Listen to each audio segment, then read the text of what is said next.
sem eles terem culpa do processo, emprestar o nome para vir para cá pensando que a coisa seria séria e a coisa não é. O prefeito já encabelou, já encomendou, já fez o despacho, já amarrou a farofa de dendê, certo? Está tudo amarrado. Vai ser o Carlos Lucena o eleito aqui nessa casa.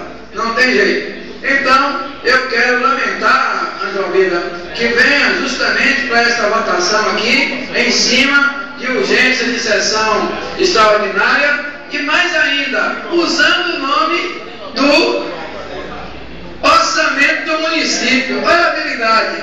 Estão pedindo isso, que se justifica pela exiguidade do tempo, visto que se aproxima a discussão do projeto de lei do orçamento do município.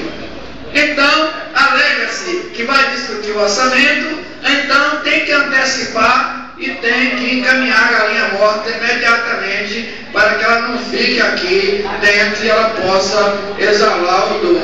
Então, encaminha logo o despacho para dentro da prefeitura, né? Já está encomendada a missa. Eu quero lamentar o formato, como disse antes aqui, né? Porque quando chegou para alguns advogados, secretário Bastinho, desculpe, vereador Bastinho,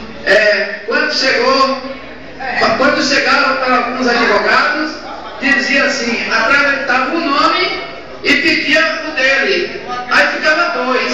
Quando os advogados perguntaram de quem é o terceiro, meu amigo, fugiu de explicar igual o cão faz da cruz, certo? Quando o advogado perguntava quem é o terceiro, levava mais uma, fulano nem prestou o nome, então pedimos o seu. Aí perguntava quem é o terceiro, Carlos Lacerda, o nome do terceiro nome não saía de jeito nenhum, estava mais escondido do que Bibi Cancão para aquele preposto, mas estava público para a sociedade quem era o terceiro nome. E está aí, encabeçando a lista, missa encomendada, corpo presente, não é?